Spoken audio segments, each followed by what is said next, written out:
Salam alaikum, Bismillah ar-Rahman ar-Rahim, bienvenue au podcast Awraq. Le but est de partager avec vous les pensées sur une vie de diaspora pakistanaise en France. On parlera de religion, d'études, de travail, d'identité, d'histoire avec un grand H et bien d'autres choses. Je m'appelle Warq et je suis votre hôte pour ce podcast. J'ai 28 ans, j'habite dans la région parisienne et je suis issue d'une immigration arrivée en France à l'adolescence.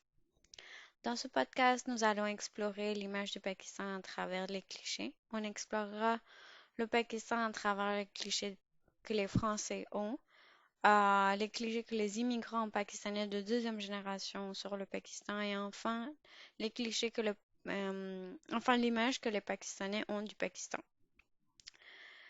Pour contrebalancer, j'ai recueilli deux témoignages des Pakistanais sur la France et sur les immigrants pakistanais. Ainsi, à la fin de ce podcast, chacun aura dit sa vérité. La première question qu'on va se poser, c'est à quoi fait penser le Pakistan aux Français? Lorsque les Français me parlent du Pakistan, ils me parlent de terrorisme, d'affaires Sarkozy, de talibans. Puis immédiatement, pour compenser, ils disent adorer les cheese naan que le resto Pak de leur quartier fait. Ils disent adorer le gulab jamun et le lassi mango aussi. Les samosas et le biryani sont une tuerie. Ils ont oublié de me mentionner que leur cousine adore les habits pakistanais, le sari et tout ça. Et vraiment. À l'aéroport, quand quelqu'un ne me regarde pas de travers comme un terroriste, il me fait un namasté.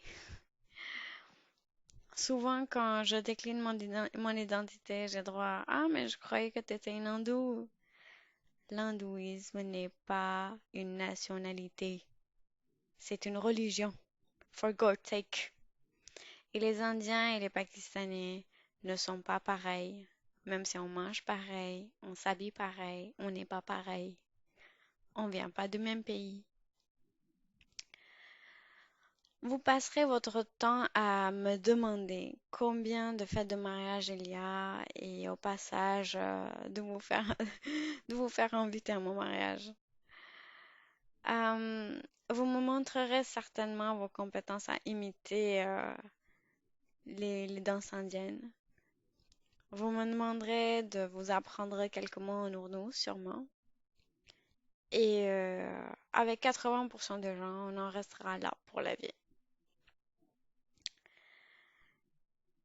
Le premier témoignage que j'ai recueilli, c'est de Tahera, qui a une maîtrise dans les relations internationales. Et elle m'a écrit en anglais. Je vais vous lire ce qu'elle a écrit et ensuite on fera la traduction. The French probably think that Pakistan is a backward Orthodox land. Their image of Pakistan would be that of a state of anarchists ruled by bearded men who punish all those who don't believe what they believe.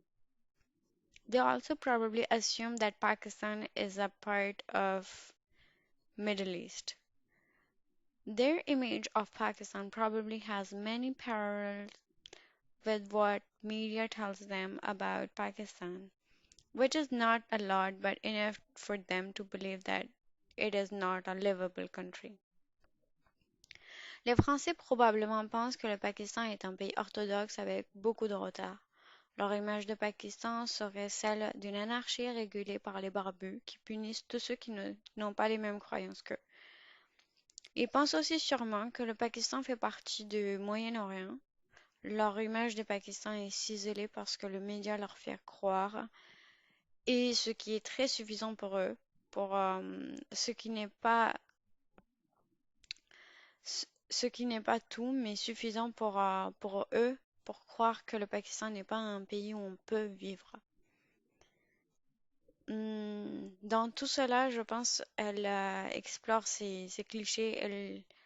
Elle pense que c'est l'image que les Français ont euh, de ce pays et la réalité est pas très loin de ça, hein. C'est parce que à chaque fois que je dis aux gens de visiter le Pakistan, que c'est très beau, que c'est un bout de paradis, c'est comme la Suisse et tout, bah, la première chose qu'ils font, c'est d'aller euh, sur Internet et me balancer le nombre de personnes qui sont tuées et les recommandations de l'État de ne pas envisager de voyage dans ce pays et je me trouve démunie alors face à ça. Euh, Ensuite, la deuxième question que je me pose, enfin que je me suis posée dans ce podcast, c'est qu'est-ce que moi j'en pense du Pakistan. J'ai essayé de faire une liste et lorsque j'ai réfléchi sur mes liens avec le Pakistan, j'ai tout de suite pensé au mangue en été. J'ai pensé au paratha pour le matin, la galette du pain que ma mère fait. Euh, j'ai pensé au samosa, bien sûr, au biryani pour les fêtes. J'ai pensé au roux afza, cette boisson rouge qu'on boit pendant le ramadan. Euh, et quand j'ai fini ma liste, je me suis rendu compte que c'était que de la nourriture. Donc j'ai essayé de pousser ça un peu plus loin et du coup j'ai pensé à la chaleur écrasante de l'été, aux chansons Bollywood dans les bus, les mariages arrangés, des appels à la prière. Euh, mais c'était toujours pas suffisant, satisfaisant en tout cas.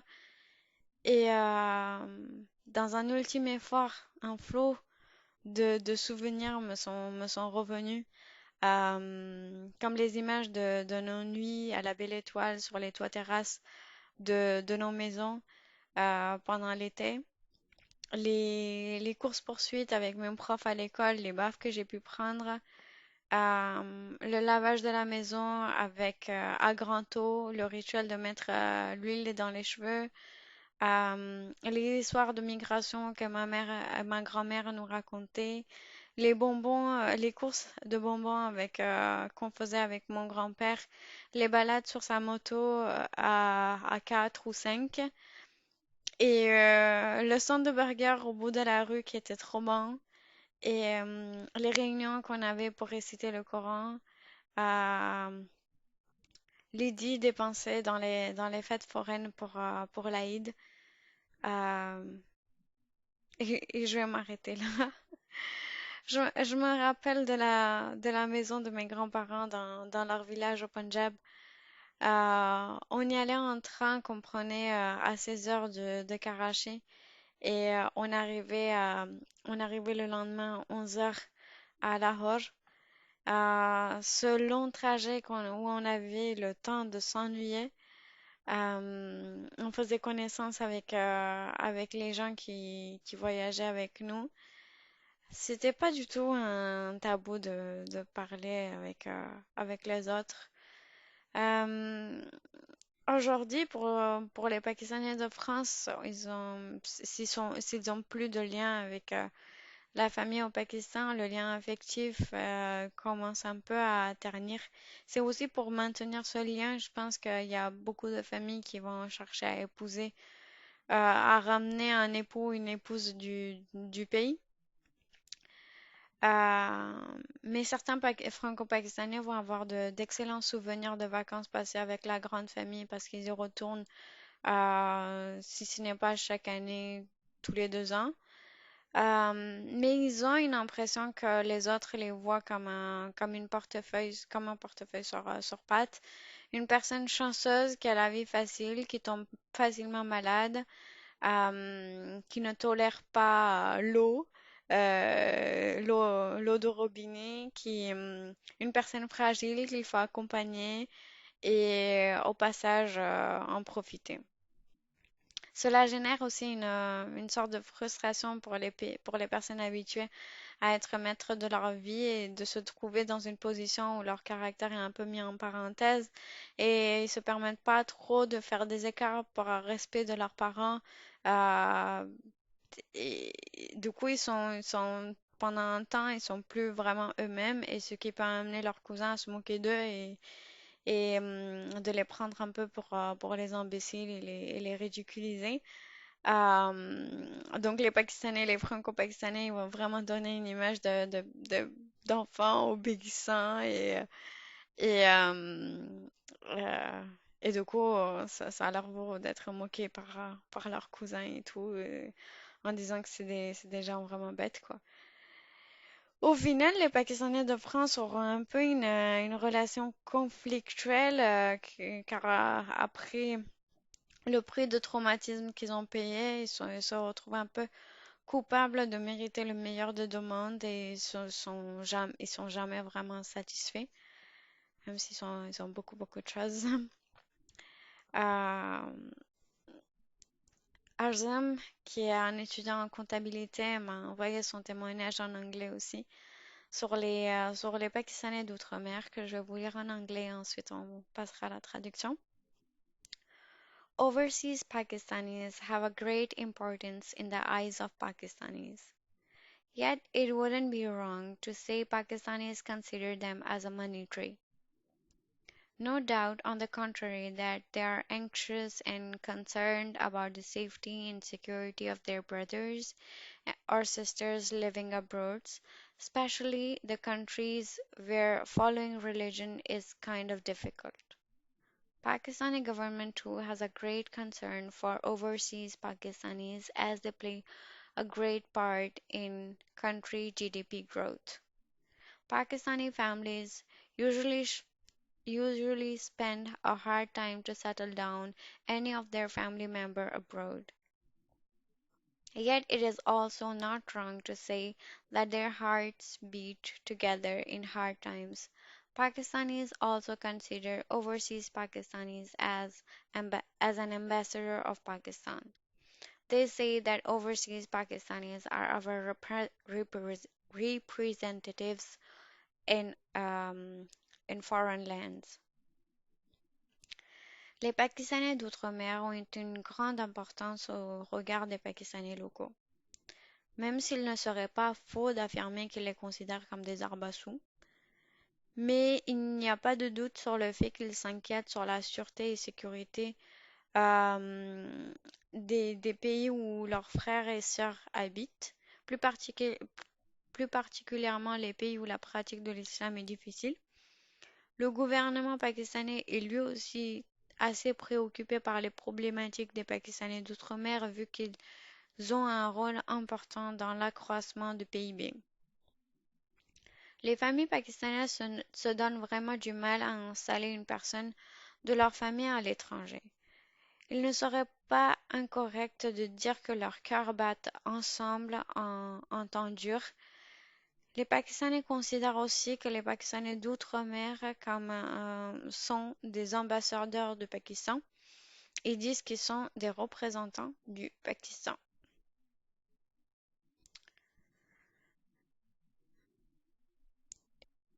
Tahira, l'autre personne qui a témoigné, dit que Pakistani immigrants believe that whilst Pakistan is a great country, it is not safe or secure.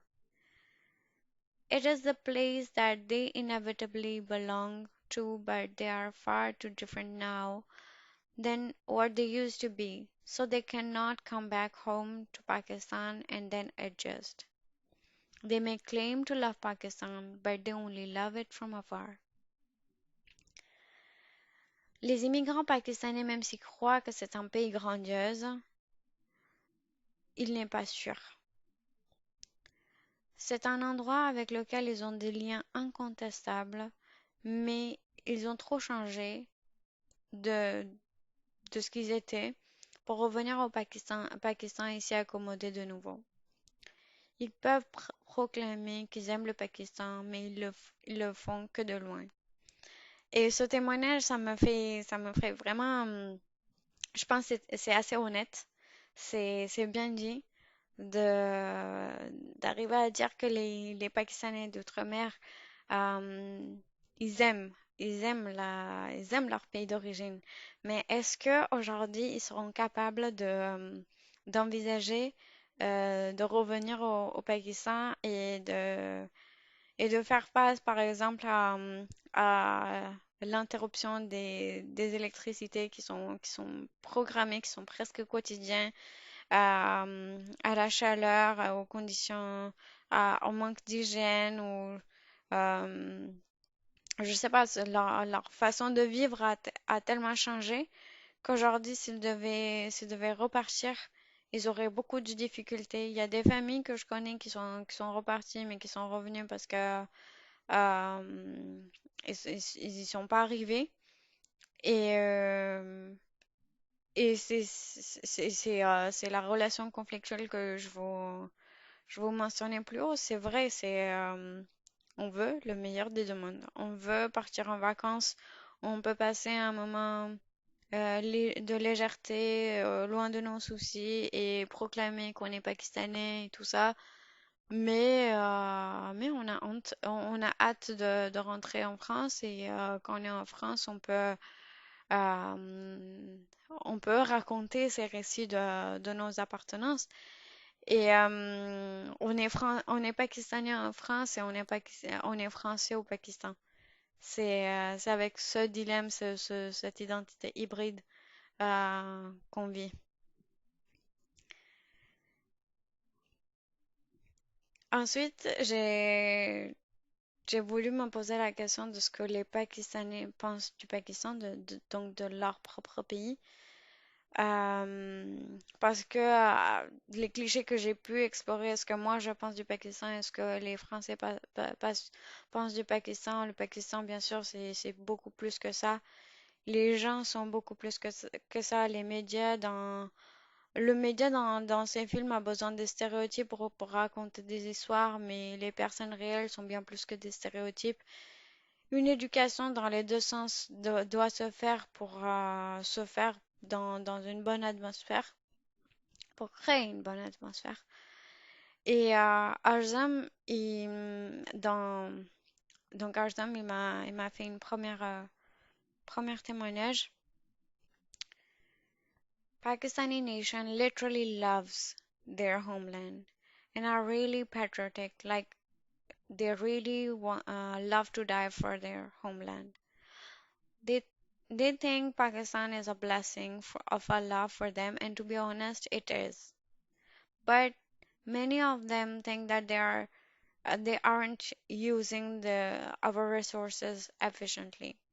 Pakistan is blessed with one of the world's highest mountains, sea, desert, clean lands, different weathers, minerals, and many more. Pakistani nation likewise have faith that Pakistan will rule and lead the world one day, as they are sayings by many of their saints. Considering pros and cons too, Pakistani believe that yes, they are far back in technology and in other sectors too. And yes, Pakistanis are helpful too.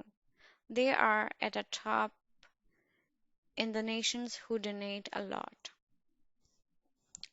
La nation pakistanaise aime littéralement leur pays. Ils sont vraiment patriotiques au point d'offrir la vie pour la patrie.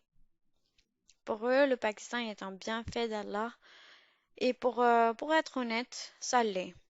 Cependant, beaucoup d'entre eux pensent qu'on n'utilise pas les ressources efficacement. Pakistan est doté des montagnes les plus hautes, de la mer, du désert, des plateaux et des saisons différentes, des minéraux et plein d'autres choses encore. Les Pakistanais ont la foi que le Pakistan va être un leader mondial et plusieurs de leurs saints en ont fait la prophétie.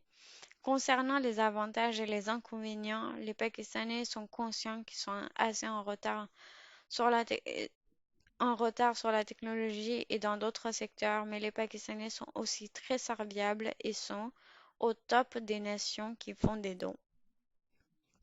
Je suis donc allée vérifier l'index de générosité de Wikipédia et en 2018, le Pakistan occupe non pas la première place, mais la 91e place, tandis que la France occupe la 72e place. Mais si on remonte en 2013, Le Pakistan était en 51e position et la France occupait 76e position. Pour un pays qui est lui-même pas, qui est lui-même en difficulté, je trouve l'effort quand même considérable, même si c'est pas le top de top.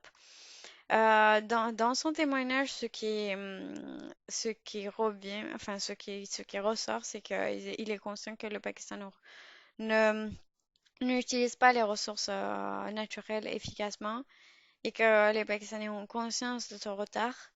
Mais il y a une part importante de la foi où ils ont aussi cette croyance qu'ils vont pouvoir s'en sortir et que ils ont ce lien d'offrir vraiment leur vie pour la patrie qui, qui est assez honorable, je trouve, parce que pour le Pakistan, par exemple, s'enrôler dans l'armée, c'est vraiment, c'est lié avec, c'est lié avec la religion parce qu'une personne qui meurt en défendant le pays est considérée comme shahid et shahid, c'est quelqu'un qui va directement au paradis. Donc, je pense que c'est ce côté patriotique est aussi est renforcé par un aspect religieux qui fait ils sont très à fond dans ça. Je vais vous lire maintenant ce que Tahira pense du Pakistan. Enfin, pense que les Pakistanais pensent du Pakistan. Most Pakistanis are in Pakistan because they really have a genuine affection and appreciation towards their mother country. They love Pakistan and they appreciate the care that it offers to them and the leisure it brings. Pakistanis love Pakistan because it is a place where that will accept all their flaws and not throw them out. Pakistan has its shortcomings though. Pakistan is not a safe place by any means, and some Pakistanis may believe that there are certain frustrations like the misallotment of resources, which will always stop Pakistan from being great. La plupart des Pakistaniens qui sont au Pakistan, ils restent parce qu'ils ont un amour véritable et une affection pour leur pays. Ils aiment le Pakistan et apprécient le soin qu'il leur offre et les divertissements qui le caractérisent. Les Pakistanais aiment le Pakistan parce que c'est un endroit qui accepte leurs défauts et ne va pas les expulser. Cependant, le Pakistan a aussi ses difficultés. Ce n'est pas un endroit sûr et le très mauvaise gestion des ressources naturelles génère des frustrations au sein de la nation et qui va toujours être un obstacle pour le Pakistan pour être un pays grandiose. Une des choses que j'en remarque dans tous les témoignages que j'ai pu lire, c'est que le mot Pakistan revient souvent. Le mot Pakistan, Pakistanais, ils sont fiers, ils vont, dans chaque phrase presque, je vais trouver le mot Pakistan. Ça montre un peu leur affection, si on peut lire comme ça. Je pense qu'ils sont conscients de leurs difficultés, mais qui va du pair avec la foi. Et je trouve le témoignage de Zahra un peu plus réaliste. Euh, je trouve ça touchant quand il dit que c'est un endroit qui accepte leurs défauts et qui ne va pas les expulser. Et je pense que c'est ce lien de qu'on a avec le motherland, le pays d'origine, enfin le pays qu'ils habitent, c'est que eux, ils n'ont pas deux pieds dans deux bateaux différents et que ils ont pas la peur d'être expulsés, que ils ont enfin, ils sont là légitimement et qu'ils sont à leur place. Ils sont à leur place. alors que les franco-pakistanais, je pense ils sont encore un peu confus dans le sens, est-ce que je mérite vraiment d'être là? Est-ce que, enfin, qui je suis? Et est-ce que le Pakistan, c'est mon vrai pays ou c'est la France? Euh, S'ils ont des défauts, est-ce que on peut arriver à les expulser? Euh, s'ils sont pas d'accord avec s'ils ont des opinions qui diffèrent de de leur pays d'accueil, euh, est-ce que c'est permanent cette situation?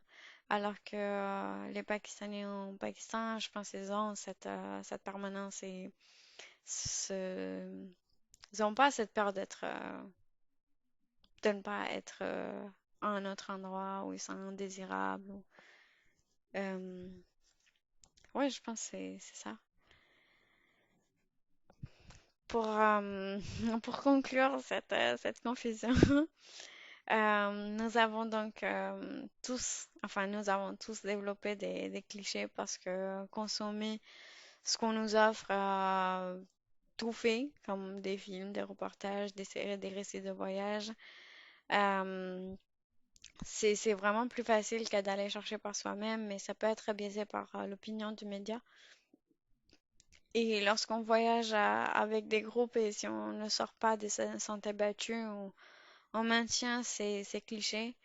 Et donc alors, pour aller au-delà de ces clichés, il faut faire un peu d'exercice mental ou avant de projeter ce qu'on sait sur l'autre, peut-être faire une recherche personnelle pour avoir ces bases qui nous permettent ensuite de naviguer et voir à l'envers du décor.